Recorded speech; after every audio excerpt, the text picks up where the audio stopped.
సరిపోతా?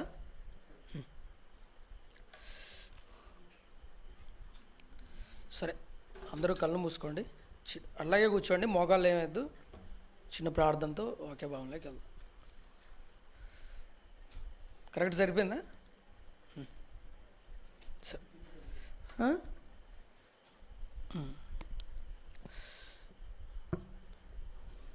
సరే, మమ్మల్ని మిక్కిలిగా ప్రేమించిన మా కన్న తండ్రి, ఈ రాత్రి వేళ సమయంలో తండ్రి, సంఘంగా మేము కూడుకొనుటకు మీరు ఇచ్చిన గొప్ప భాగ్యం బట్టి హృదయపూర్వక వందనములు, స్తుతులు, స్తోత్రములు తండ్రి. తండ్రి, లోకంలో ఎన్నో అసహ్య కార్యములు మేము చేస్తున్నప్పటికీ తండ్రి, మీరు చూస్తున్నప్పటికీ తండ్రి, ఇంకా తండ్రి మా పైన కనికరమును, కృపను చూపిస్తూ నీ ఆవరణములోకి మమ్మల్ని నడిపించాం తండ్రి. తండ్రి, ఎంతోమందిని తండ్రి మట్టికి ఈడ్చిన నువ్వు ఇంకా మమ్మల్ని మట్టిలోకి పట్టకుండా నీ మదిలో పెట్టుకొని నీ ఆవరణ్యంలోకి మమ్మల్ని నడిపిస్తూ బలమైన నీ వాక్కుల ద్వారా మీ పిల్లలను బలపరచాలని, మాకు మరో బ్రతుకులేకి మమ్మల్ని నడిపించాలని మీరు మా పైన పడుతున్న తపనను, వేదనను చూసి మీ కృతజ్ఞతాస్తుతులు చెల్లిస్తున్నాం తండ్రి. ఈ దినమును తండ్రి, సంఘంగా మేము కూనుటకు సిద్ధపడుచుండగా ఒక సమూహంగా ఈ లోక యాత్రను మేమందరము దాటుకొనుటకు శక్తిని, బలాన్ని అనుగ్రహించండి తండ్రి. వచ్చిన మీ పిల్లలందరినీ తండ్రి, ఆనాడు ఇశ్రాయేలుని నీ మహిమతో నింపినట్టు ఈరోజు కూడా మీ పిల్లలమైన మమ్మల్ని, ఈ మందిరం అంతా నీ మహిమతో మమ్మల్ని నింపి నీకు మహిమ తెచ్చేవారిగా, మీకు ఘనత తెచ్చేవారిగా తండ్రి మమ్మల్ని నిలబెట్టమని వేడుకొనిచున్నాను తండ్రి. కూడి వచ్చిన మీ బిడ్డలందరినీ తండ్రి నీ ఆశ్రయపురంలోకి చేర్చులాగన, నీ రెక్కల చోటన మేము నిలబడులాగన, కడ వరకు తండ్రి మరణపు అంచులకు సవాలు విసిరే మీ పిల్లలుగా తండ్రి బలమైన నీ వాక్కులతో మమ్మల్ని హృదయాలను భద్రపరుచుకుంటూ బలంగా నీ కొరకు వాడబడే సాధనాలుగా ఉండుటకు సహాయించండి. వచ్చిన కొత్తను, పాతను అందరినీ దీవెనకరంగా నిలబడండి తండ్రి. తండ్రి, వచ్చిన మేము మా హృదయాల్లో దేవుని వాక్యాన్ని నింపుకొని గుండెల్లో నీ కొరకు మరణం వరకు మండే సాధనాలుగా మేము నిలబడుటకు నీ వాక్యపు యొక్క శక్తితో మేము తండ్రి లోకానికి కనపరుచుకుంటూ అనేకులు నీ తట్టు తిప్పే సాధనాలుగా మమ్మల్ని వాడుకోమని తండ్రి ఈ రాత్రి వేళ సమయంలో చెప్పబోతున్న నాకు సమయోచితమైన జ్ఞానమును, వివేకమును అనుగ్రహించమని చెప్పుచున్న మేకు తండ్రి అనేకులు నీ తట్టు తిప్పుటకు జ్ఞానమును అనుగ్రహించమని, నీ ఆత్మ సహాయమును అనుగ్రహించమని తండ్రి చెప్పిన నేను దాని ప్రకారం జీవిస్తూ వింటున్న మీ పిల్లలు కూడా విధేయులుగా మరణం వరకు తండ్రి ప్రవర్తిస్తూ, ప్రకటిస్తూ జీవితం అంతం వరకు, ప్రాణం ఉన్నంత వరకు నీ కొరకు ప్రయాసపడగలిగే జ్ఞానమును, శక్తిని, ఆత్మ నడిపింపు నాకు అనుగ్రహించమని నీ పాద సన్నిధిలో నీ పాదాలు పట్టుకొని బ్రతిమలాడుకుంటున్నాను కన్న తండ్రి. ఆమెన్. సరే, కూడి వచ్చిన మీ అందరికీ క్రీస్తు పేరట శుభాభివందనాలు. అలాగే మీ పాస్టర్ అయ్య గారికి, అలాగే కొత్తగా వచ్చిన రామ్కి కూడా క్రీస్తు పేరట హృదయపూర్వక కృతజ్ఞతాస్తుతులు. సరే, సంఘంగా కూడుకొనుటకు చాలా రోజుల తర్వాత దేవుడు ఒక గొప్ప అవకాశాన్ని మనందరికీ కల్పించాడు. ఈ లోకపు యాత్రలు అనేక మంది ముగిసి ఈ లోకంలో ఎంతోమంది కాలగర్భంలో కలిసిపోయాడు. కానీ కన్న తండ్రి మాత్రం మనల్ని మాత్రం ఎన్నో అపరాధ భావాలు మన గుండెల్లో మండుతున్నప్పటికీ, ఆయనకు మనం దూరంగా ఉంటూ ఎక్కడో చేయిస్తున్నప్పటికీ మన చేతులతో ఆయన ముద్దాడుకుంటున్నాడు తప్ప చేదరించుకోకుండా మనం ఇంకా కాపాడుతున్న ఆయనకి మనం కృతజ్ఞత చెల్లించాలి. అలాగా ప్రతినిత్యము కాపాడుతున్నాడని మనము ఎగస్ట్రాలు చేస్తే కుదరదు. కనుక సంఘంలోకి వస్తున్న మనము దినదినము ఏమైపోవాలి? అభివృద్ధిని పొందాలి. అభివృద్ధి లేకుండా, అభివృద్ధి ఏంటంటే ఆయన్ని ప్రేమించడంలో అత్యధికంగా మనం అభివృద్ధిని పొందాలి. ఆయన వాక్యం వినకొలుతున్న కొలది మనం బలవంతులం కావాలి. భౌతికమైన ఆహారాన్ని తింటున్న మనం ఏ విధంగా అయితే బలం నొందుకుంటామో, అలాగే ఆత్మీయ ఆహారం తింటున్న మనం కూడా దినదినము అభివృద్ధి పొందితేనే బలా మంచి దాసుడు అంటాడు. మనం ఎంత వాక్యం వింటున్నప్పటికీ, సత్యం వింటున్నప్పటికీ చెవి యొక్కకపోతే సర్ప సంతానమా ఆనాడు ఇశ్రాయేలీయుల వలె మనం కూడా ఉంటే వారిని సర్ప సంతానమా అన్నట్టుగా మీరు అవిధేయులైన పిల్లలు, మీరు అపవాది సంబంధులు, వాడు కూడా తిరుగుబాటు చేసేవాళ్ళు, మీరు కూడా తిరుగుబాటు చేసేవాళ్ళు అని వాళ్ళకి ఏ విధంగా అయితే దేవుడు వారిని చీదరించుకున్నాడో మనల్ని కూడా అలాగే చీదరించుకుంటాడు. సో వింటున్న మనము విశ్వాసుల వీరుల జాబితాలో మనందరము నిలవాలన్నదే దేవుడు కోరుకుంటున్న అచంచలమైన ప్రేమ. వినాలి, పాటించాలి, చెప్పాలి, అలా విధంగా బ్రతుకులో చూపించాలి. అలా కాకుండా నీరు పోసిన ఫలించని మొక్క వలె ఉంటే నాటబడిన ప్రతి మొక్క పికిలింపబడుతుంది. రైతును మనం చూసినప్పుడు, రైతు పంట పొలాలు వేసినప్పుడు ఆ పంట చేతికి రానప్పుడు ఏ చేతులతో అయితే పంట పొలాలను వేశాడో అదే చేతులతో కొడవలు పెట్టి అదే చేతికి నిప్పంటి కూడా వేస్తాడు. అది అక్షర సత్యం. క్రీస్తు సంఘంలోకి వచ్చిన మనవులను కూడా దేవుడు నాటడానికి ప్రయత్నిస్తుండగా, ఆయన ఎదుట ఆయన నీరు పోయిచుండగా మనం ఫలిస్తేనే, ఫలవరితమైన జీవితాన్ని అనుభవిస్తేనే మనకు క్షేమం, మనకు మంచిది. అలా కాకుండా వేసిన పంట వేసినట్టే మొండి గోడల్లో ఉన్న ఒక మొక్కల అది పెరగకుండా ఉంటే మాత్రం పంట వేసిన రైతు తన చేతులతోనే ఎలాగైతే కాలుస్తాడో మనమును కూడా అలాగే పెరిగి ఫలించని ప్రతి మొక్క పెరిగి బయట వేయబడును అని దైవవాక్కు మనకు చెప్తుంది. సో అలాగా మనం కూడా వింటున్న మన మనసులను సిద్ధపరచుకోండి. వాక్యం వింటున్న మన దగ్గర మనం కుళాయిల దగ్గరికి వెళ్ళిపోయిన తర్వాత, బోరు నీళ్ళ దగ్గరికి వెళ్ళిపోయిన తర్వాత మన కాన్సన్ట్రేషన్ ఒకటే ఉంటుంది. ఏంటి తెలుసా? ముందు మన బిందె నిండాలి, తర్వాతే మనం ఇంటికి వెళ్ళాలి. ఇదే ఉంటుంది. దీనికోసం అవతల వాళ్ళతో గట్టిగా పోట్లాడడానికైనా మనం సిద్ధపడతాం. కుళాయి దగ్గరికి వెళ్ళిపోతే బిందె నింపుకోవాలన్న జ్ఞానం నీకున్నప్పుడు ఈ బైబుల్ వాక్యం దగ్గరికి వస్తున్నాం, సంఘం దగ్గరికి వస్తున్నాం, మన గుండెల్లో కూడా ఈ వాక్యాన్ని ఏం చేయాలి? నింపుకోవాలన్నా ఉలగపోయాలన్నా? కుళాయి దగ్గరికి పోతే బిందె నింపుకొని ఇంటి దగ్గరికి పోయి దారిలో పడేసిపోతారా? లేకపోతే నిండు కుండతో ఇంట్లోకి వెళ్తారా? అది అలాగే ఈరోజు మన గుండెల నిండా ప్రభు వాక్యాన్ని నింపుకొని మనము ఇక్కడి నుంచి బయలుదేరాలి. సో సరే, ఒక క్వశ్చన్తో ప్రారంభిస్తాను. ఇదేమిటి? బైబిల్. ఇక్కడ మీరెవరో చెప్పగలుగుతారా? ఏమన్నాము? బైబిల్లో కనపడుతుందా మీకు? షబాష్రా, క్యా బాత్ హై. మీకు అది బైబిల్లో కనపడుతుందా? నాకు ఎప్పుడు అలా కనపడాలి. అది కత్తి, రెండంచుల కత్తి. దానికి ఉన్న స్వభావం ఏంటో తెలుసా? నరకడమే. మామూలుగా నరకదు. దీన్ని చూసినప్పుడల్లా భయం పుట్టాలి. అందుకని అప్పుడప్పుడు మన పాదాల కింద ఉంటే గుండె పగిలిపోతుంది. మనం అనుకుంటున్నాం దీన్ని సాదా సీదాగా అనుకుంటున్నాం, కానీ సమాజానికి కూడా అలా అనుకున్నాం. కాబట్టి ఈరోజు ప్రపంచంలో దీని యొక్క విలువ తెలియక, ఇది రెండంచుల ఖడ్గము అని తెలియక, ఇది రెండు పక్కల పదును. ఏ ప్రపంచంలో ఏ కత్తి అయినా మనం చూసినా కూడా ఒక పక్కే పదును ఉంటుంది. మచ్చు కత్తి చూసావా ఎప్పుడన్నా? రెండు పక్కలు ఉంటుందా? ఒక పక్క ఉంటుందా? ఒక పక్కే ఉంటుంది. గొడ్డలు చూసావా? ఒక పక్క ఉంటుందా? రెండు పక్కలు ఉంటుందా? ఒక పక్కనే ఉంటుంది. సో ప్రపంచంలో మటన్ కొట్టోడైనా, ఏ కొట్టోడైనా, ఎక్కడైనా కానీ మనం చూస్తే ప్రతి కత్తికి ఒక పక్కనే నునుపు ఉంటుంది. Very good. అలాగే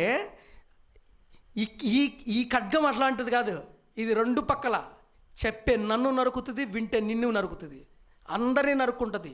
హృదయంలో మొలుస్తున్న ప్రతి పాపపు ఆలోచనలు నరికి ఏం చేస్తుంది? జీవాన్ని కలుగజేస్తుంది. చెడును మన యొద్ద నుండి తొలగించి ఉజ్జీవాన్ని మన బ్రతుకులోకి తీసుకొస్తుంది. అందుకనే ఇది వాక్య ఖడ్గం. ఈ వాక్య ఖడ్గాన్ని తెరిచి చూసే దమ్ము లేకనే సమాజంలో ఏం చేస్తున్నారు? ఇప్పుడు బైబుల్ కనపడితే కాల్చి పడేస్తున్నారు. కానీ ఒకరోజు అదే కాలుస్తుందని ఈ మూర్ఖులకు తెలియట్లేదు. అది రెండంచుల ఖడ్గం. అందుకనే దానికి మతము అనే ఒక ముద్ర వేసి పక్కన పడేశారు. ఆ రెండంచుల ఖడ్గం చదివే ధైర్యము, సాహసం తెలియక, మనిషి మార్పును అందడానికి ఇష్టం లేక, మనిషి తన చెడుతనాన్ని ఇడిచిపెట్టడం ఇష్టం లేకనే మత పుస్తకం అని మనిషి మత్తులో లోకమంతా ఊరేగుతున్నాడు. కానీ అదే మత్తు ఒకరోజు మంటల్లోకి ఈడ్చుకుపోతుందని సమాజానికి తెలియట్లేదు. సంఘంలోకి వచ్చిన మనకు తెలియాలి. ఈ బైబుల్ చూసిన వెంటనే మనకు తెలియాల్సింది ఏంటంటే రెండంచుల ఖడ్గం. వింటే మాత్రం విశ్వాన్ని దాటిస్తుంది, వినకుండా మాత్రం ఉంటే మాత్రం ఇశ్రాయేలీయులను అరణ్యంలో ఇదే ఖడ్గం ఏం చేసింది? పూడ్చిపెట్టింది. ఏ చేతులతో అయితే దివ్య వాక్యాన్ని వాళ్ళకు అందించాడో అదే చేతులతో గోతి తీసి గోతిలో పాతి పెట్టాడు. వినకపోతే దట్ ఈస్ బైబుల్లా. ఈ లా ముందర ఎవడైనా తల దించాల్సిందే. ఈ లా ముందర 60-70 ఏళ్ళ ఈ చిన్న జీవితంలో తల దించకుండా తల పొగరెక్కి బ్రతికితే మాత్రం ఒకరోజు అపవాది తలను ఏ విధంగా అయితే చితకదొక్కి మరణమనే మహమ్మారిని తన పాదాల కింద చితకదొక్కి ఏ విధంగా అయితే దాన్ని మరణం యొక్క ముళ్ళును కొట్టివేసి ప్రపంచ జనముల మీద కప్పుతున్న మరణం అనే ముసుగును ఏ విధంగా అయితే తొలగించాడో, మనం కూడా వినకపోతే మనన తలలు కూడా ఎలా అవుతాయి? బూడిద గుమ్మడికాయలా పగిలిపోతాయి మన తలలు కూడా. ఇశ్రాయేలు కూడా అలాగే తలంపుల్లో పెట్టుకోవాల్సిన దైవజ్ఞ శాసనాన్ని ఎక్కడ పెట్టుకున్నారు? తలంపుల్లో పెట్టగల్లా తలంపుల్లోండి వదిలేశారు. కేవలం దేవుడు ఉంటే చాలు అనుకున్నారు, కానీ ఆ దేవుడు బయట ఉండాలనుకున్నారు. కానీ ఆ దేవుడు కోరుకున్నది ఏంటో తెలుసా? మీ హృదయం లోపల ఉండాలనుకున్నాడు. కానీ వీళ్ళనేమో ఎద్దును బయట కట్టేసినట్టు దేవుణ్ణి బయట కట్టేశారు. వీళ్ళేమో తినుటకు తాగుటకు లేవడం మొదలుపెట్టారు. సంఘంలోకి వస్తున్న మనం కూడా ఏం చేయాలి? దేవుణ్ణి బయట కాదు కట్టేయాల్సింది. చెప్పులు వదిలేసినట్టు ఇంట్లోకి వచ్చినప్పుడు చెప్పులు వదిలేసిన కాదు, మనం మన గుండెల్లో ప్రతి నిత్యము దేవుడు ఆరాధింపబడితేనే, ఆయన ఆనుకొని ఉంటేనే మన ఆయుష్కాలం శాశ్వత కాలం అవుతుంది. లేదంటే మన ఆయుష్కాలం కొట్టివేయబడి గడాంతరకారమైన పాతాళపను అగ్నిగుండంలోకి మన ఆత్మ జారుకెళ్ళిపోతుంది. మానవ మనువడుకు అందించిన శాసనం, చట్టం ఇదే దైవ గ్రంథం. మనుషులు మార్గము తప్పిపోకుండా మానవాళికి దైవం శాసించిన శాసనమే ఈ బైబిల్ గ్రంథం. ఇది మనిషికి ఇచ్చిన దైవ చట్టం. ఈ చట్టం నుండి మనం ఎవ్వడము తప్పించుకోలేము. ఈ చట్టం నుండి తప్పించుకుందామనుకుంటే అది ఎవ్వడి వల్ల కాదది. లోక చట్టాల నుండి మనం తప్పించుకోవచ్చు, ఈ బైబిల్ చట్టం నుంచి ఎవడు తప్పించుకోలేడు. ఎందుకంటే యెహోవా కను దృష్టి లోకమంతా ఏం చేస్తుంది? సంచారం చేస్తుంది. చెడు చేయువాడిని ఆ కన్ను చూస్తుంది, మంచి చేసేవాడిని చూస్తుంది. అందరి దృష్టి ఆయన పైన ఉంది. ఆయన కన్నులకు మరుగైనది ఏదీ లేదు. అంతటా లోకమంతా ఆయన కను దృష్టి, కను రెప్పలేసుకొని చూస్తుంది ఎవడెవడు అటుపోతున్నాడని. ఒకరోజు ఈ ఆయుష్కాలం అంతా నీకు కృప చూపించి ఉండొచ్చు, బట్ అయితే ఒకరోజు చావు తర్వాత ఈ చట్టాన్ని తీసి నీ ముందట పెట్టే ఒకరోజు వస్తుంది. ఆ చట్టం ముందర ఎవ్వడు ఈడ అతిథులంటూ ఎవ్వరూ లేరు. అందరము ఆయన ఎదుట ఆయన కాడ దొరకాల్సిన వారమే. అందరము, ప్రతి ఒక్కడు భూమి మీద ఆరిన నేల మీద ప్రతి ఒక్కడు, గ్రీసు దేశస్థులను లేడు, జ్ఞానులను లేరు, ఇశ్రాయేలీయులని లేరు, అమాలేకులని లేరు, అమెరికా వాళ్ళని లేరు, ఆఫ్రికా వాళ్ళని, ఇండియన్ లేరు, ఎవ్వరూ లేరు. ఎవ్వడైనా ఏ దేశంలోడైనా ఏ దేశం ఎవడైనా అందరూ ఈ మట్టిలో పుట్టిన ప్రతి ఒక్కడు దేవుడు సింహాసనం ఎదుట నిలబడాల్సిందే. మన పాపాల చిట్టా ఒకరోజు ఓపాలు కావాల్సిందే. అందరూ క్రీస్తు న్యాయపీఠం మీద నిలబడాల్సిందే. ఆయన తీర్పులో మనందరికీ దెబ్బలు పడాల్సిందే. కనుక మనందరం ఏం కావాలి? బహు జాగ్రత్తలై ఆయన సన్నిధిలో నిలబడుకుంటేనే మనకు రక్ష, లేకపోతే ఖచ్చితంగా శిక్ష. రైట్? సరే, ఈ దినమున మనము ఇదంతా ఇంట్రడక్షన్ మాత్రమే. ఎందుకంటే ఇది ఇంతవరకు మనము బైబిల్ అనే చెప్పారు పాస్టర్లు, అంతే కదా. కానీ మనకు దైవ జ్ఞానం ఏం చెప్తుందంటే ఖడ్గం, 2 అంచుల ఖడ్గం. ఇదంతా ఎందుకు చెప్పాల్సి వచ్చిందంటే దీన్ని ఒక పుస్తకంగా చూస్తున్నాం కాబట్టి దీని విలువ మనకు తెలియట్లేదు. అదే కత్తి అని తెలిసిందనుకో కొంచెం జాగ్రత్త పడతాం. పిల్లోడి చేతిలో కత్తి పట్టుకొని వచ్చాడు అనుకో, అమ్మ ఆడే ఆడబడుతాడని చెప్పి ఏం చేస్తాం? అది నాన్న, ఇది నాన్న, బూచి అని చెప్పి చిన్నగా కత్తి లాక్కుంటాం, అంతేనే కదా. ఎందుకు? అదే వాడు పుస్తకం పట్టుకొని వస్తే భయపడతావు నువ్వు? అస్సలు భయపడవు. అదే కత్తి పట్టుకొని వచ్చాడు అనుకో చచ్చినట్టు భయపడతావు. అందుకనే ఇది 2 అంచుల ఖడ్గం అని చెప్పకపోతే మనలో భయం పట్టదు. ఈ ఖడ్గం నరుకుతుంది గనక సంఘం ద్వారా నానాకు విధమైన జ్ఞానం సమాజానికి, సంఘానికి దేవుడు తెలిపాలనుకున్నాడు. కాబట్టి ఈరోజు ఖడ్గం అని తెలిసిన మనము ఆ ఖడ్గాన్ని చాలా జాగ్రత్తగా వాడకపోతే ప్రమాదం పొంచి ఉంది. అందుకనే ఈరోజు ఈ మాటలు చెప్పు. సరే, విషయానికి వస్తే బైబిల్ చరిత్రలో చాలామంది మనకు కనపడతారు. దేవుణ్ణి ఆశ్రయించిన వాళ్ళు ఉన్నారు, దేవుని నిరాకరించిన వాళ్ళు కూడా మన బైబిల్ చరిత్రలో అనేక మంది చూస్తుంటాం. దేవుని ఆశ్రయించిన వారు మార్గదర్శులుగా, ఆదర్శవంతులుగా ఉన్నారు. దేవుని ఆశ్రయించి కూడా నిరాశ్రయులుగా, నిలర్జనమైన భూములుగా మారిపోయిన వాళ్ళు కూడా చాలామందిని మనం చూస్తాం. రై తమ్ముడు, వాడిని కంట్రోల్ పెట్టు, వాడిని వదిలేసాయి, పట్టించుకోకు. సో మీరు కూడా వాళ్ళని వదిలేయండి అమ్మ. ఆ రోజు చూసే ఏడుపు కొట్టు మొహాలు ఏం చూడాల్సిన అవసరం లేదు. వాక్యం వినండి, వాక్యం వింటేనే మన జీవితాలు మారుతాయి. సో వాళ్ళు అల్లర్లు చేసినా ఏం చేసినా మీరు ఏం చూడొద్దు, ఎట్నే చూడండి. వాడు చేసుకున్నంతసేపు చూసుకుంటాడు, నోరు మూసుకొని పడుకుంటాడు, దట్స్ ఆల్. గుడ్ నైట్ చెప్పి పడుకుంటాడు. సరే, ఇప్పుడు దేవుణ్ణి ఆశ్రయించిన వాళ్ళు బైబిల్ చరిత్రలో ఉన్నారు. దేవుణ్ణి ఆశ్రయించిన వాళ్ళు కూడా బైబిల్ చరిత్రలో మనకు కనపడతారు. ఆశ్రయించి కూడా పడిపోయిన వాళ్ళని కూడా మనం చూస్తాం. అందుకనే మనుషులు అండ, అందుకని వాక్యం మనం చేస్తుంది, మనుషులను నమ్ముకున్నట్టు కంటే యెహోవాను ఆశ్రయించుట మేలు. రాజులను నమ్ముకున్నట్టు కంటే యెహోవాను ఆశ్రయించుట మేలు. ఎందుకంటే ఏ చరిత్రలు తీసుకున్నా, మనం ఎక్కువ ఎవరిపైన ఎవరిపైన మనం డిపెండ్ అవుతాం. మానవ జీవితం ఏమైపోద్దంటే ఎవరో ఒకరమైనవా మనం ఆధారపడాలి. భార్య భర్త పైన, భర్త భార్య పైన, అన్న చెల్లి పైన, చెల్లి అన్న పైన, స్నేహితుడు మరో స్నేహితుడి పైన, ఇలా ఒకరినొకరు ఎవరో ఒకరు పైన మన ఆధారపడి తీరాల్సిందే ఈ లోకంలో మటుకు, ఖచ్చితంగా అది తప్పదు. కానీ దేవుణ్ణి ఆశ్రయించిన వాడు ఎప్పటికీ ఎవడిపైన ఆనుకోడు. మనిషి ఎటువంటి వాడు అంటే ఐస్ గడ్డ లాంటి వాడు. ఇలా మనం ఆనుకున్న వెంటనే వాడు కరిగిపోతాడు, కనపడకుండా పోతాడు. ఎప్పుడైతే మనిషి పైన ఆనుకుంటామో మన జీవితాలు ఎండమావిలా మెలిసిపోతాయి. ఒక భార్య ఒక భర్త పైన మనం ఆనుకున్నామనుకో, కాసేపట్లో కనపరాదు. ఒక భర్త భార్య పైన ఆనుకున్నాడు అనుకో, కాసేపు కనపరాదు. ఎందుకంటే ఆవిరి వంటి జీవితాలు. ఏ మనిషిలో ఏ కోరికలు పుడతాయో తెలీదు, ఏ మనిషి నుండి ఏ క్రూరత్వం బయటపడుతుందో తెలీదు. ఒక బిడ్డ తల్లిపైన ఆనుకుంటాడు, ఏం చేస్తాడు? నా తల్లి అని నమ్ముకుంటుంది. కానీ అదే తల్లి ఏం చేసింది తెలుసా? బైబిల్ చరిత్రలో పుట్టిన బిడ్డను వండుకొని తినేసిన చరిత్ర ఉంది. పుట్టిన బిడ్డనే ఏం చేసింది? వండుకొని తిన్న చరిత్ర బైబిల్లో మనం చూస్తాం. ఇశ్రాయేలీయులకు అందరికీ భయంకరమైన కరువు వచ్చిన వెంటనే ఆ కరువులో ఏం చేసిందంటే అందుకనే దేవుడు అన్నాడు, తల్లి బిడ్డనైనా మరుచునేమో కానీ నిన్ను మరవను అన్నాడు.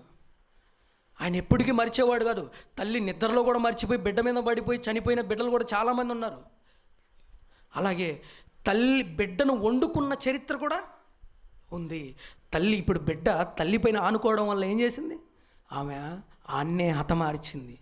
మనుషులపైన ఎప్పుడు ఆనుకోవడం ప్రమాదం. మనిషి బల భయంకరుడు, హృదయం ఘోరమైన వ్యాధి కలదన్నాడు దేవుడు.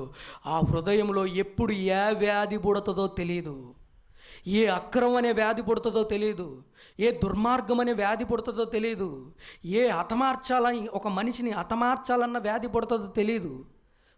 మొన్నే మనం చూసుంటాం, ఇద్దరు కొత్తగా పెళ్ళైన జంట ఇద్దరు ఏం చేశారంటే కలిసి వెళ్దాంరా అని చెప్పి భర్త భార్యను నమ్మి బయలుదేరిన దారి మధ్యలో ఏం చేసింది తెలుసా? ఏమయ్యా, చక్కటి పొలాలు, చుట్టూ క్షేమకరమైన వాతావరణం, బహుత్ అచ్చా హై అని అన్నది. సరేలే అని చెప్పి మనోడు ఏం చేశాడు? బైక్ పక్కన పెట్టేశాడు. పక్కన పెట్టి సెల్ఫీ తీసుకుందామని ఎక్కడ నిలబడ్డాడు? వాగు ఆ బ్రిడ్జి దగ్గర నిలబడ్డాడు. అంతే, సెల్ఫీ కెమెరా ఎట్ట పట్టుకొని అన్న దోసేసింది అంతే. వాని కర్మకాలి సావలేవాడు. సావకుండా ఏం చేశాడంటే ఆ నీటికి కొట్టపోయి అక్కడ చెట్లుంటే అక్కడ పట్టేసుకొని బయటకు వస్తానే వాని ఎట్నో కొట్ట మొత్తానికి బయటికి తీసేశారు. ఎప్పుడైతే బయటికి తీసేశారో ఏం జరిగిందంటే అక్కడ ఉన్న వాళ్ళు, ఏమయ్యా ఎలా పడ్డావంటే, నేను చావలేదు, ఇదే నా దోసేసింది అంటున్నాడు. అంటే ఒక మనిషిలో ఘోరమైన వ్యాధి, హృదయం ఘోరమైన వ్యాధి కలదని అన్నాడు. ఇప్పుడు ఆ వ్యాధి ఎలా పుట్టింది ఆమెకి? సడన్గా హృదయంలోకి భర్తను హతమార్చాలన్న ఒక వ్యాధి పుట్టేసింది. ఎప్పుడైతే పుట్టిందో ఏం చేసింది? చంపాలనే ఆలోచన. చూసావా? అంతవరకు నమ్మిన భర్తలుగా భార్యాభర్తలు ఇద్దరు చక్కగా ఈ భూమి మీద భార్యాభర్తలుగా ఉంటూ అనేక తరాలకు ఆశ్రయదుర్గాలుగా ఉండాల్సిన వారిలో చిన్న చేదైన వేరు భర్తను యొక్క అడ్డు తొలగించుకోవాలనుకున్నది, వాని అడ్రస్ లేకుండా చేయాలనుకున్నది. అందుకనే ఏ మనిషి పైన నమ్మకం ఉంచడం మనకు మంచిది కాదు. జీవితంలో గుర్తుపెట్టుకొని, కన్నవారే కాటేస్తున్న కాలం ఇది. పోయే కాలం ఈ ప్రపంచానికి దగ్గరగా ఉంది. ఏ మనిషిని ఎప్పుడైనా చూసుకోండి, నమ్మకం ఉన్న చోటని నమ్మక ద్రోహాలు కలుస్తాయి. మనం ఏ వార్తలు వింటున్నా కూడా గుర్తుపెట్టుకోండి, కన్న తండ్రే బిడ్డ పైన కాటేస్తున్నాడు. కట్టుకున్న భార్యే భర్తను నడికి నిర్దాక్షిణ్యంగా నరుకుతున్నారు, కుక్కర్లో వండుతున్నారు. ఎలా వచ్చింది ఈ దుర్మార్గం? మనిషి హృదయం ఘోరమైన వ్యాధి కలది. ఎప్పుడు ఏ హృదయంలో ఎటువంటి మనిషిని ఏ విధం చేస్తాడో తెలియదు. అందుకనే ఎప్పుడైనా మనం ఎవరి రెక్కల కింద ఉండాలని చెప్పింది బైబిల్. కోడి తన రెక్కల చోటనున్నట్టుగా మనం కూడా దేవుని రెక్కల చోటనుంటేనే మనకు ఆశ్రయపురం, లేకపోతే మన ఆయుష్ గాల్లో కలిసిపోతుంది. ఎప్పుడు ఎవరిపైన నమ్మకాలు ఉంచుకోకండి. దేవుని నమ్మిన వాడు ఎప్పుడూ ఒక స్తంభంలా ఉండిపోతాడు. కానీ దేవుని నమ్మనవాడు గాలికి ఎగిరిన పొట్టు వలె ఎగిరిపోతాడు. ఎందుకంటే మనుషులను నమ్ముకోవడం అంత మంచిది కాదు. వాడు ఐస్ గడ్డ లాంటి వాడు, ఆనుకున్నంతసేపు చల్లగానే ఉంటాడు. ఎప్పుడు కరిగి కనుమరుగైపోతాడో తెలియదు. కానీ దేవుణ్ణి ఆశ్రయించిన వాడు చరిత్రలో అలా నిలిచిపోతాడు. బైబిల్ చరిత్రలో కూడా మనం చూస్తే ఒకసారి చూద్దాం. ఇర్మియా గ్రంథం. దేవుణ్ణి ఆశ్రయించిన వాడు ఏమైపోతాడో ఒకసారి బైబిల్ తెలుపుతుంది. ఒకసారి ఇర్మియా గ్రంథం 17వ వచనం. ఇర్మియా గ్రంథం 17వ అధ్యాయం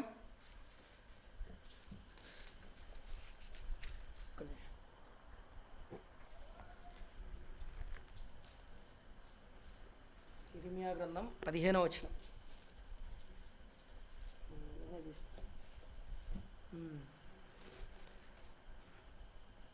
ఇర్మియా 17:5 వచనం చదవండి ఒకసారి. యెహోవా ఇలాగ సెలవిచ్చుచున్నాడు,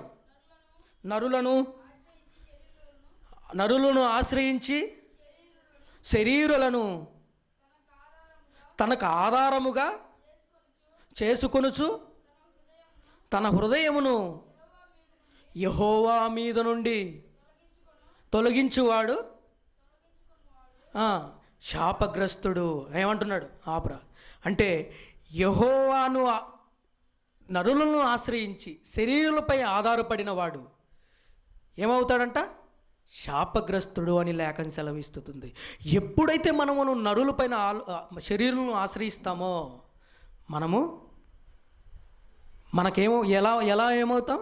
శాపగ్రస్తుడు అవుతాడంట.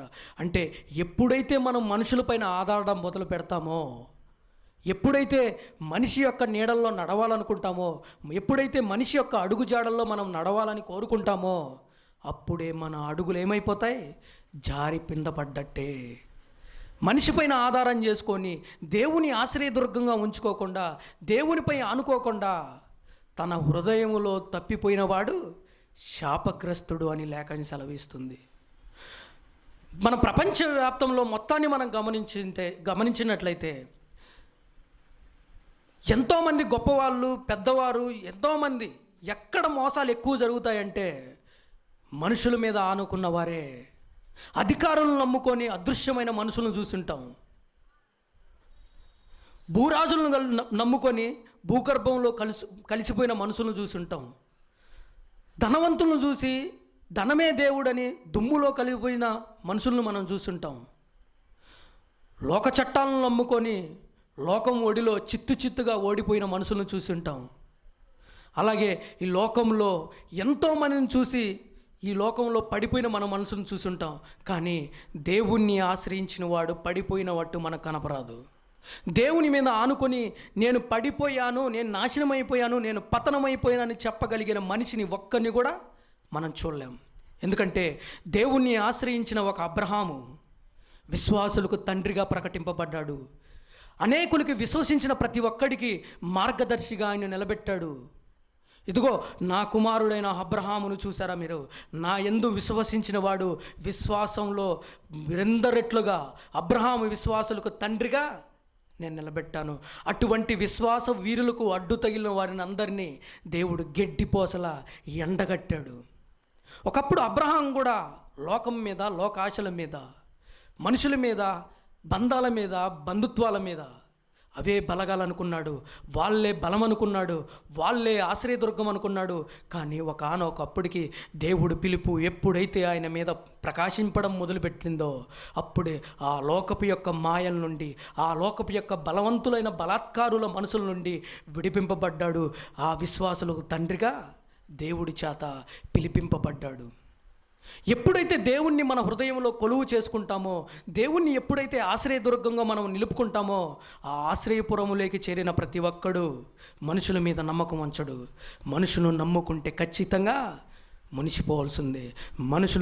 మనుషులు నమ్ముకొని మునిగిపోయిన కుటుంబాలు ఎన్ని లేవు. మనుషులు నమ్ముకొని స్నేహాలుగా బంధువులు అనుకుంటూ ఒకరికొకరికి నా ప్రాణమీయుడు, నా ప్రాణ స్నేహితుడు వీడు, నా ప్రాణమైన నా భార్య ఇది, నా ప్రాణమైన భర్త వీదని చెప్పి ఎంతమంది హత్య చేసి ఎంతమంది ప్రాణాలు కోల్పోయిన లోకంలో వార్తల ద్వారా, లేదా మన బంధువుల వర్గాల ద్వారా, లేకపోతే మన చుట్టూ ఉన్న మనుషుల ద్వారా ఎంతమందిని మనం చూడలేదు. నా ప్రాణం అనుకున్న భార్యే మోసం చేసి భర్తను బాధ పెట్టట్లేదా?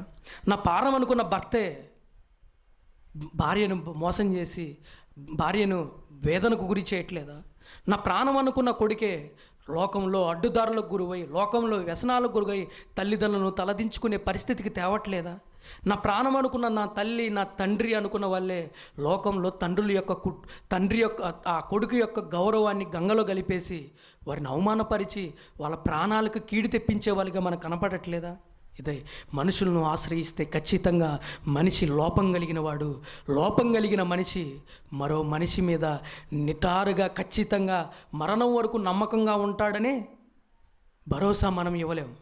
పౌలు అటువంటి మహనీయుడు, నేను క్రీస్తును పోలి నడుచుకుంటున్నానని చెప్పిన పౌలే ఏమన్నాడు తెలుసా? ఒక మాటలో, నేను భ్రష్టును ఒకవేళ అయిన ఎడలా మీరు మాత్రం భ్రష్టులు కాకండి అని ఉపదేశాన్ని ఇచ్చాడు.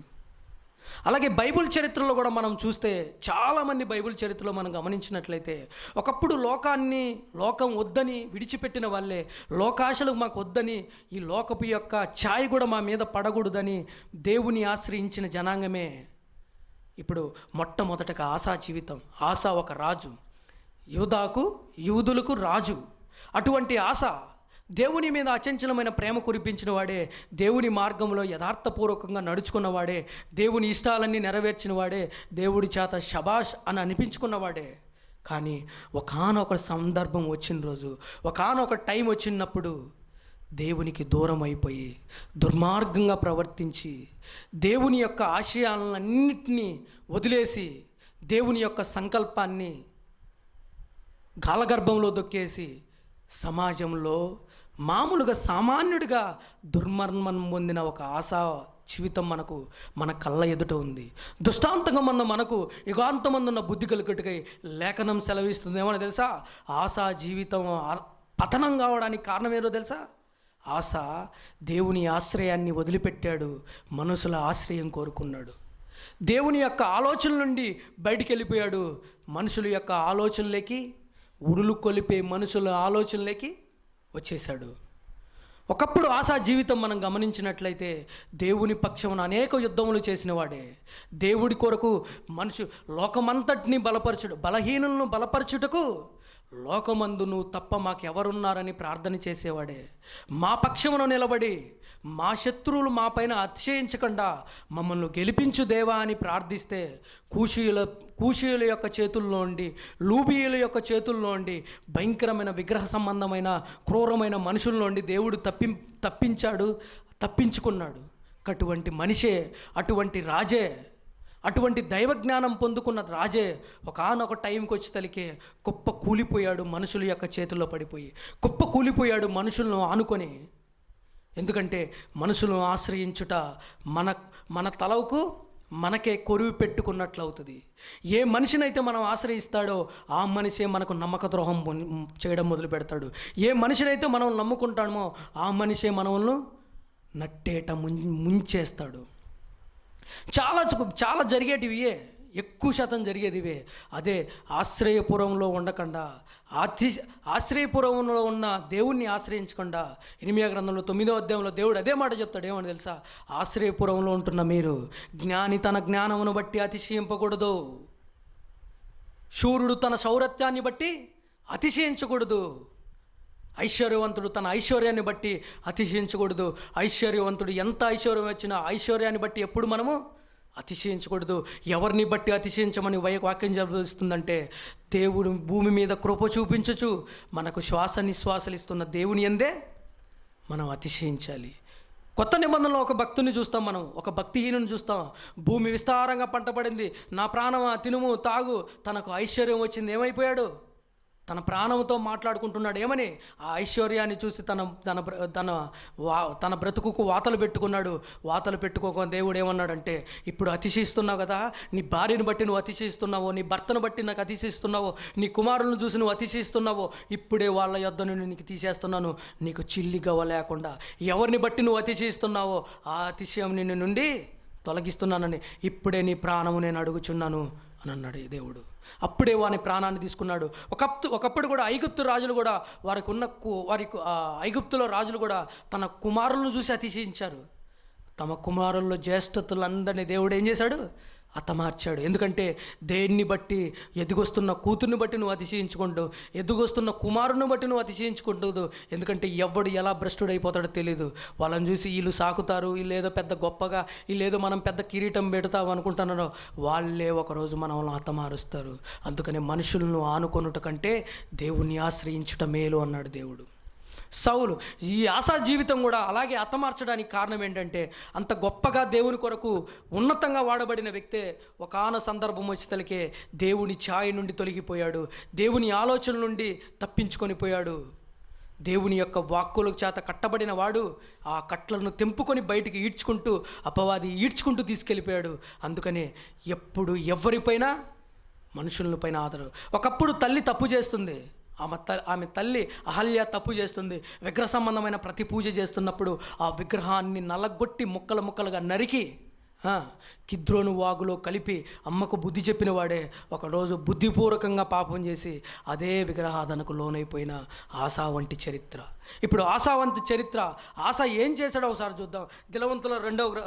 రెండవ గ్రంథం, దినవృత్తాంతుల గ్రంథం 2వ అధ్యాయం 16వ వచనం. దినవృత్తాంతంలో 2వ గ్రంథం 16వ వచనం ఒకసారి తీసి చదవండి.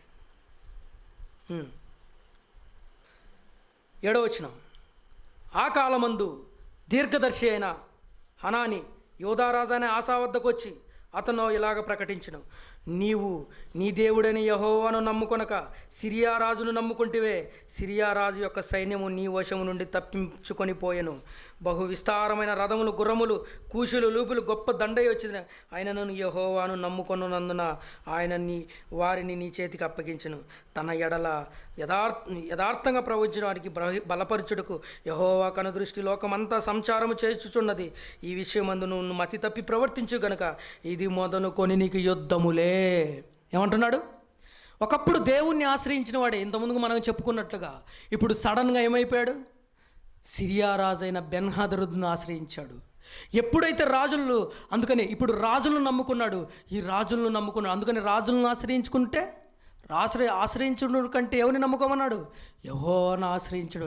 ఇప్పుడు రాజులను నమ్ముకొని దేవుని యొక్క ఆలోచనల నుండి విడిపింపబడ్డాడు బెన్హదరు సిరియా రాజు దేవుడి కంటే బలవంతుడిగా చూశాడు. సిరియా రాజే దేవుడి కంటే బాహుబలం గలవాడు అనుకున్నాడు. సిరియా రాజు తప్ప ఈ లోకంలో నన్ను తప్పించేవాడు ఎవడూ లేడనుకున్నాడు. ఆ అతిశయం ఎక్కువసేపు నిలబడలేదు. ఆ అతిశయం అతి తక్కువ కాలమే నిలబడింది. ఆ అతిశయం ఎప్పుడైతే తన బ్రతుకులో మొదలైందో, హనాని వచ్చి దీర్ఘదర్శి చెప్తున్నాడు, ఒకప్పుడు కూషీయుల నుండి, లూబియుల నుండి నిన్ను తప్పించిన దేవుడు ఇప్పుడు ఎందుకు సడన్గా నీ మతి తప్పి ప్రవర్తించావు? ఇప్పుడు ఎందుకు లోకమంతటా యథార్థవంతులను బలపరచుటకు లోకమంతా ఆయన కనుదృష్టి నిలిచి ఉంది కదా, నువ్వెందుకు మతి తప్పి ఇలా ప్రవర్తించావు? మతి తప్పిన నీకు దేవుని అండ లేకుండా పోయింది.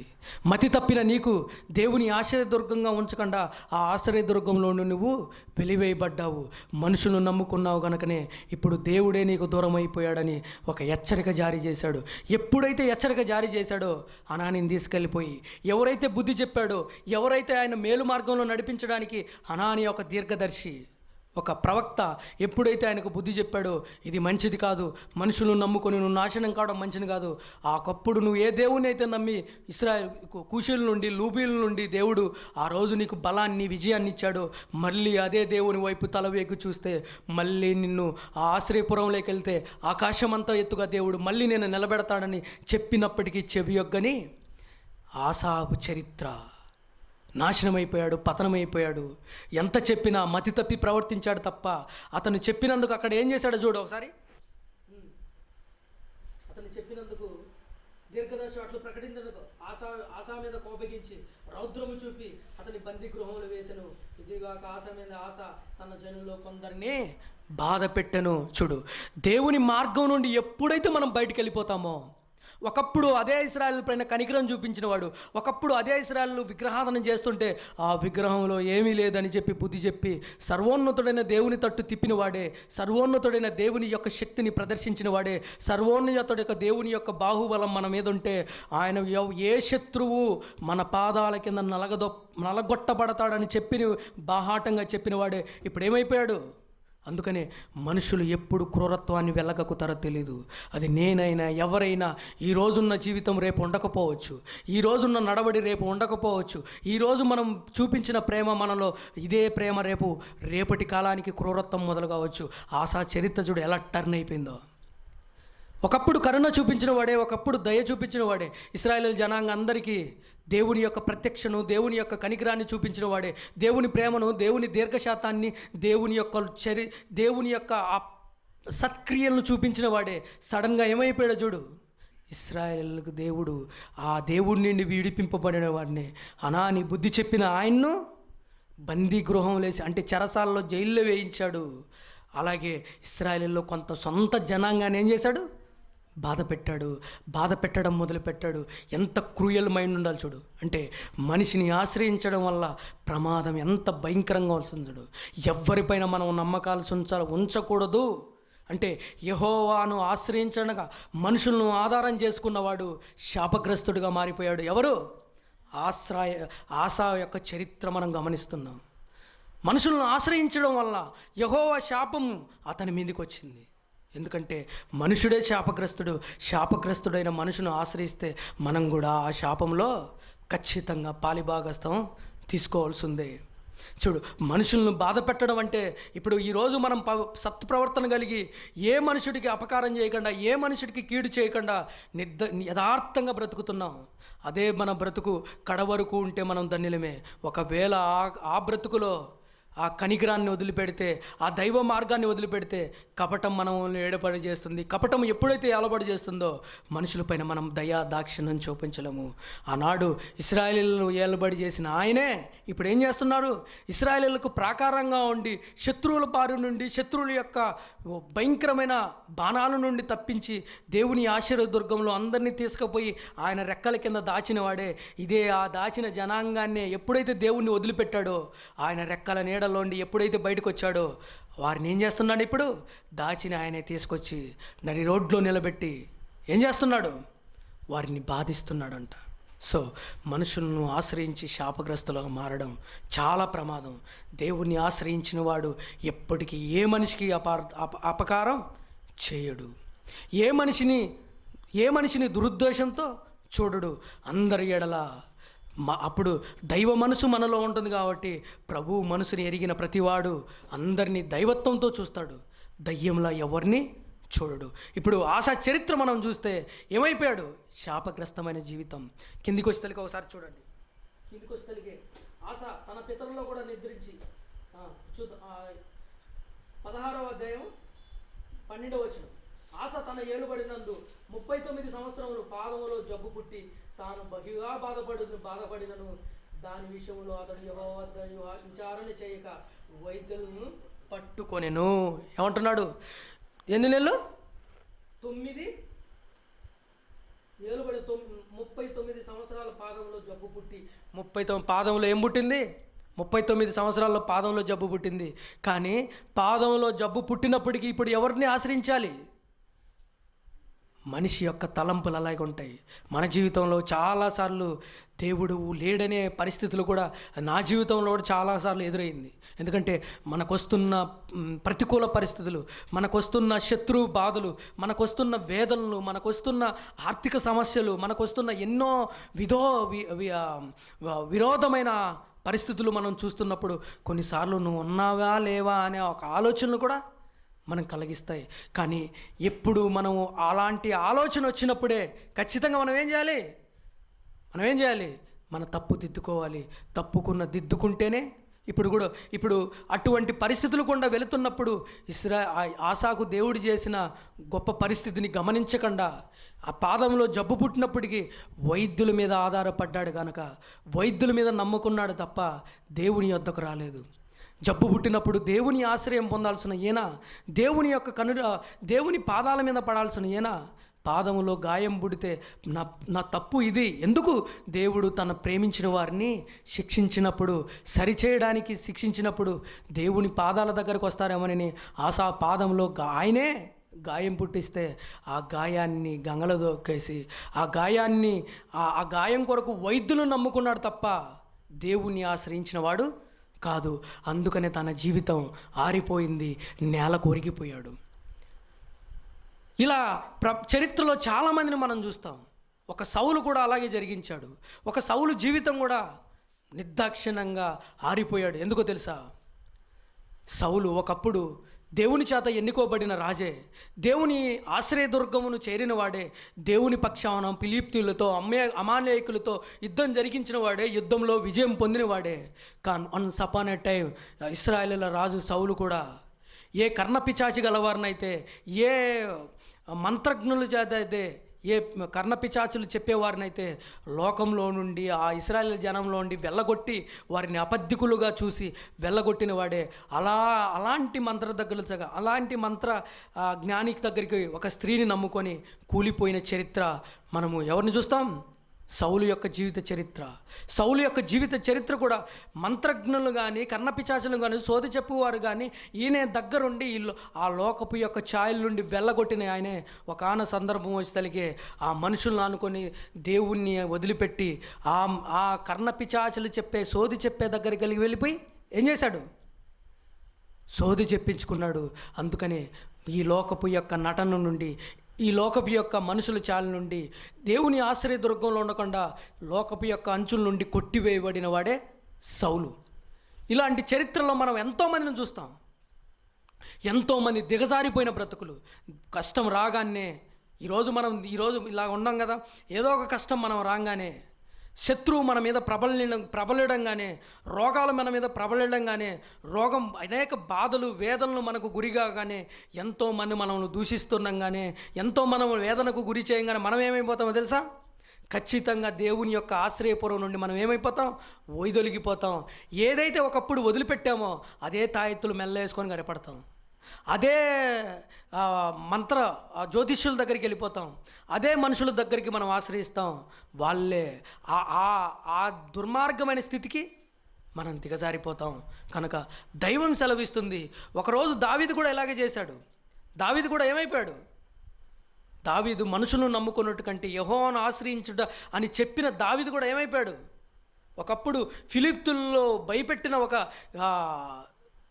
ఒక దుర్మార్గమైన గొల్యాతు అనే ఒక వీరుణ్ణి చితకు కొట్టిన ఆయన, ఒక వీరుణ్ణి చంపిన ఆయన ఒకానొక సందర్భం వచ్చేసరికి ఫిలిష్తీయులు వాళ్ళ దగ్గరికి పోయి ఆశ్రయం పొందినాడు. ఫిలిష్తీయుల దగ్గరికి అకూషు రాజు అనే దగ్గరికి ఆశ్రయం పొందాడు.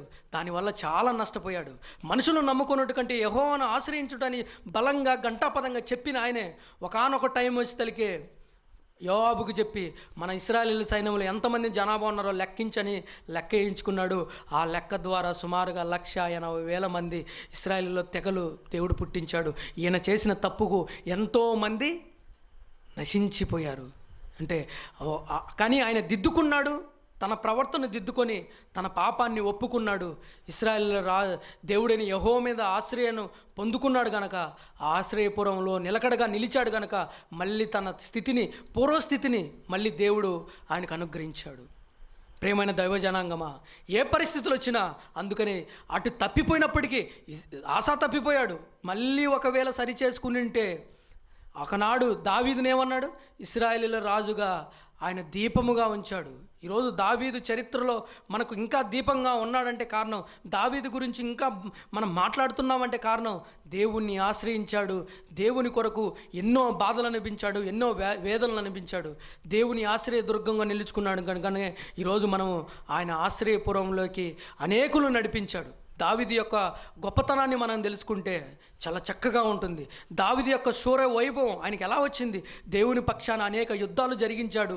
దేవుని కొరకు అనేక ఉన్నతమైన శక్తిని పొంది ఇశ్రాయేలు జనాంగంలో అనేక మందిని నీతిని కనపరిచాడు, ఆయన యథార్థతను కనపరిచాడు. పడిపోయే వారందరికీ దేవుడి యొక్క దుర్గాన్ని పరిచయం చేసి ఈ లోకపు యాత్రను ముగించిన ఒక దీపమే ఇశ్రాయేలు రాజుల చరిత్రలో, ఈ యూదుల రాజుల చరిత్రలోనున్న దావీదు చరిత్ర. ఆయన నమ్ముకున్న వారిని ఎప్పుడు నట్టేట ముంచే దేవుడు కాదు. ఆనాడు నమ్ముకున్నాడు కాబట్టే దావీదును ఇంకా గొప్పగా, ఆయన నా ఇష్టానుసారులు, ఆయనలో లోపాలు ఉన్నాయి, ఆయనలో పాపాలు ఉన్నాయి, ఆయనలో కొన్ని తప్పులు ఉన్నాయి, కానీ అది సరి చేసుకున్నట్టుకు దేవుడి పాదాలు పట్టుకున్నాడు కాబట్టే ఈరోజు దావీదు యొక్క చరిత్ర గొప్పగా ఆకాశం అంత ఎత్తుగా దేవుడు మనల్ని చూపిస్తున్నాడు. దేవుణ్ణి ఆశ్రయించిన ఒక అరుదైన నక్షత్రం ఎవరంటే దావీదు చరిత్ర. దేవుని ఆశ్రయించకుండా రాలిపోయిన నక్షత్రం ఒక సౌలు కానీ, ఒక ఆశా జీవితం కానీ. దేవుని ఆశ్రయపూర్వంగా మనం ఎప్పుడైతే పెట్టుకుంటామో మన జీవితం ఉన్నతంగా వెలుగుతుంది. మన జీవితం ఉన్నతంగా అనేకులకి మార్గదర్శిగా దేవుని ఆశ్రయించాడు కదా అబ్రహాము, అంత గొప్పగా విశ్వాసులకు తండ్రి అయ్యాడు. అదే దేవుణ్ణి ఆశ్రయించకుండా ఒకవేళ పోయింటే ఈరోజు విశ్వాసుల తండ్రిగా మిగిలేవాడు. ఇంత దేవుని యొక్క ఆశ్రయం ఎప్పుడైతే మనం పొందుతామో శత్రు బాధలు మనకు ఎదురవుతాయి, శత్రువు యొక్క ప్రబలం ఎక్కువ అయిపోతుంది. దేవుని ఆశ్రయించడానికి మొదలు పెట్టారు కానీ సముద్రం ఉప్పొంగింది. గాలి, ఫెలు, తుఫాను మొత్తం వారిపైన ఏం చేసింది? దాడి చేయడానికి మొదలుపెట్టింది. కానీ సమయం ఒకరోజు వచ్చింది. ఆ సమయం వచ్చినప్పుడు దేవుడు వాటినన్నిటిని గద్దించాడు. సముద్రం పొంగును అణిచివేశాడు. గాలి యొక్క ప్రభావాన్ని అణగద్రొక్కాడు. మొత్తం నెమ్మదిగా చేశాడు. మన జీవితంలో కూడా ఒకవేళ దావీదులా మనం ఒకవేళ ఆశ్రయించి ఇంకా నమ్మకంగా ఉంటే తన ఎడల యథార్థవంతులను బలపరచుటకు దేవుని యొక్క కనుదృష్టి ఏం చేస్తుంది? లోకమంతా సంచారం చేస్తుంది. నిన్ను వీడను ఎడబాయనని దేవుడు వాగ్దానం చేశాడు. ఆ వీడని ఎడబాయనని దేవుడిని మనం నమ్ముకున్న మనం కూడా ఎప్పటికీ ఈ లోకంలో ఆరిపోడు. శత్రువు ఎంత ప్రబలినా మన ప్రయాణం ఆయన పక్క నుండి నడిపిస్తాడు. దేవుని నమ్ముకున్న జనాంగాన్ని ఏ మనుషుడు ఏమీ చేయలేడు. ఒకనాడు ఇశ్రాయేల్ చరిత్ర తీసుకో. ఇశ్రాయేలీలందరినీ ఎవరు బాధిస్తున్నారు? శత్రువులు బాధిస్తున్నారు.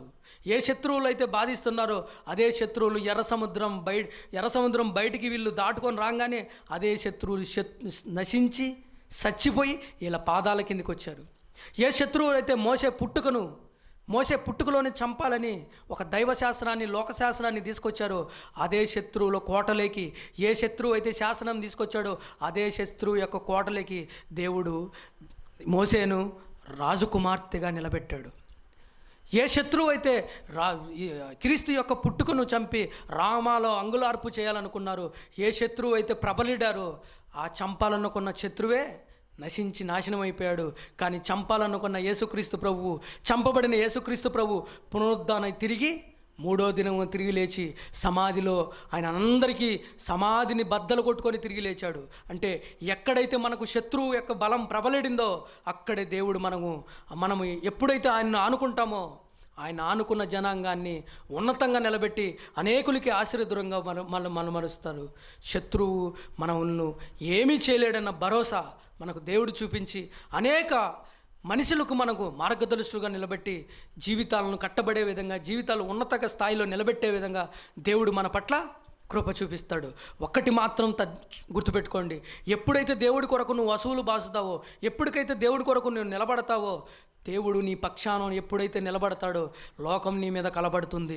లోకం ఎప్పుడైతే కలబడతాడో దేవుడు నీ పక్షాన లోకం మీద కలబడతాడు. ఒకప్పుడు లోకం మీద ఎవడు? గొల్లియాతు అనేవాడు కలబడుతున్నాడు. అప్పుడు దేవుడు దావీదు పక్షాన నిలబడి దేవుడి మీద ఆ లోకం మీద కలబడి గొల్లియాతు అనే మహమ్మారిని నేలకు అంటి కరిపించాడు. అప్పుడు ఇశ్రాయేలీయులకి అందరికీ విజయం వచ్చింది. మనం కూడా గుర్తుపెట్టుకోండి, లోకం మనం మీద ఎప్పుడైతే కలబడుతుందో, లోకం ఎప్పుడైతే మనకు విరోధంగా నిలుస్తుందో అప్పుడే గుర్తుపెట్టుకోండి, లోకమంతా నువ్వు ఒక పక్క ఉంటుంది, దేవుడు నీ పక్కన ఉన్నట్టే. లోకం ఎప్పుడు నీకు విరోధంగా ఎప్పుడైతే పోటెత్తుతుందో దేవుడు మన పక్షాన ఉన్నప్పుడు ఉంటుందని ఖచ్చితంగా అర్థం చేసుకోండి. లోకమంతా ఒక పక్క ఉంది, ఏలియా ఒక్కడు మాత్రమే ఒక పక్క ఉన్నాడు. లోకమంతా ఒక పక్క ఉంది, ఏలియా మాత్రమే ఒక పక్క ఉన్నాడు. కానీ ఏలియాకు కూడా ఒకప్పుడు ఒక ఆలోచన వచ్చేసింది. దేవుడికి దూరం అయిపోయి, దేవుడికి దూరంగా ఉండిపోయి చచ్చిపోవాలనుకున్నాడు. అప్పుడు అన్నాడు, యెహోవా నేను ఒక్కడినే మిగిలి ఉండగా లోకమంతా ఒకటైపోయింది అనగానే దేవుడు అన్నాడు, లోకమంతా లేరు నాయన, నీ పక్షమున నీకంటే 7,000 మంది విగ్రహ పూజ చేయను, 7,000 మంది బయలుదేవతలకు పూజించిన వాడు 1,000 మంది బలవంతులు, 7,000 మంది బలవంతులు నా పక్షాన ఉన్నారు. నువ్వు ఒక్కడివి అనుకోకు, నువ్వు ఒక్కడివే ఉండవు అనుకోకు. ఇది అనుకున్నాను, నేను చాలాసార్లు అనుకున్నాను. ఒకనొక టైం వస్తుంది, ఒకనొక సందర్భం వస్తుంది, మనం పడుతున్న బాధల్లో, మనం పడుతున్న వేదనలో, మనం పడుతున్న అనేక సమస్యల్లో దేవుడు మనం ఒక్కరమే నిలబడాల్సిన పరిస్థితి ఒకరోజు వస్తుంది. ఆ రోజు ఏలియా కూడా అలాగే నిలబడ్డాడు. ఆ రోజు ఏలియాకు కూడా అది చాలాసార్లు నాకు అర్థం కాలే. కానీ మనం ఒకసారి బాధలు గుండా ప్రయాణిస్తున్న పరిస్థితిలో ఏలియాకు దేవుడు ఒక్కడే నిలబడ్డాడు. నిలబడి ఆయన పక్కన ఏం చేశాడు, 400 మంది బయలు ప్రవక్తను ఆయన ఒక్కడి చేతనే ఏం చేశాడు, వారి పీకలు తెగగోయించాడు. అంటే నలుగురు మన చుట్టూ ఉంటే మనం బలవంతులుగా ఉండలేము.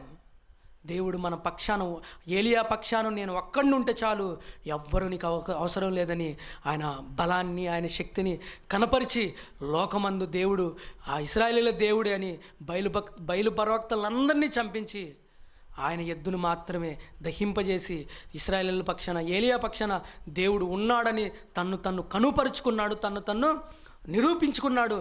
ఇశ్రాయేలీయులలో అందరికీ దేవుడు తోడుగా ఉన్నాడని, ఏలియాకు తోడుగా ఉన్నాడని ఆ సమకాలీన సమయానికి దేవుడు కనపరుచుకున్నాడు. ప్రేమైన దైవ జనాంగమా, ఏ పరిస్థితులు వచ్చినా, ఎటువంటి పరిస్థితి వచ్చినా దేవుడి కొరకు నిలబడు, ఆయనే మన పక్షాన కలబడతాడు. మన పరిస్థితులు గుండా ఎటువంటి పరిస్థితులు మనకు ఎదురవుతున్నా ఆయన మన పక్షాన కలబడి మనకు సకల బాధల్లో నుండి మనల్ని తప్పించి, సకల బంధకాల నుండి మనల్ని విడిపించి దేవుడే మన పక్షాన్ని నిలబడి అనేకులకి ఆశ్రయపురంగా మనల్ని నిలబెడతాడు.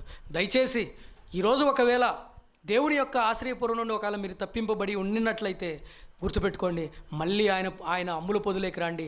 ఆయన అమ్ముల పొదులోకి బాణంగా వచ్చి, ఆయన అమ్ముల పొదులో బాణంగా ఉండి దుష్టుని అగ్ని బాణంలో ఆర్పే ఒక బలమైన సాధనాలుగా దేవుని కొరకు వాడబడాలని ఈరోజు మనుషులను ఆశ్రయించకుండా దేవుణ్ణి ఆశ్రయించేవారిగా, దేవుణ్ణి ఆశ్రయించిన వారు ఆశ్రయ దుర్గాలుగా ఆకాశం అంతా ఎదుగా కనబడుతున్నారు. దేవుని ఆశ్రయించిన ప్రజలు ఒక ఆశా చరిత్ర తీసుకో, ఒక సౌలు చరిత్ర తీసుకో, నిరాశ్రులుగా నిలబడి నిత్య నాశనానికి నొందిపోయారు.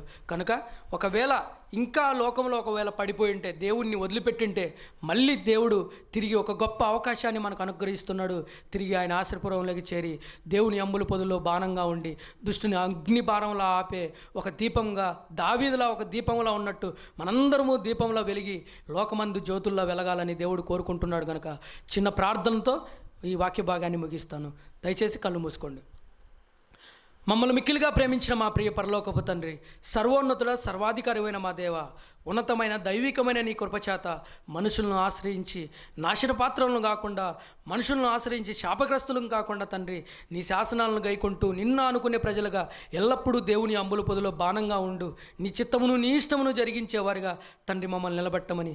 ఇన్నాళ్ళు మనుషులను ఆశ్రయించి శాపగ్రస్తులుగా మారి ఉంటే తండ్రి, మా శాపమును మా పాపమును తొలగించి ప్రభువును ఆనుకునే పిల్లలుగా, ప్రభువు యొక్క అంబుల పొదిలో బాణాలుగా ఉండులాగన మమ్మల్ని బలపరిచి బ్రతికించమని, సర్వోన్నతుడైన దేవుని నామానికి మహిమ ఘనత తెచ్చేవారుగా, మరణం వరకు తండ్రి మరణానికి సవాలు విరిసే నీ బిడ్డలుగా మేము ఉండలాగన మా కృప చూపించి నడిపించమని, నీ నామమును బట్టి అతిశయిస్తూ ఎల్లప్పుడూ ఆ నామమును బట్టి బలమునందులాగన సహాయం చేయమని క్రీస్తు నామం పేరట అడిగి వేడుకొనిచున్నాం కన్న తండ్రి, ఆమెన్.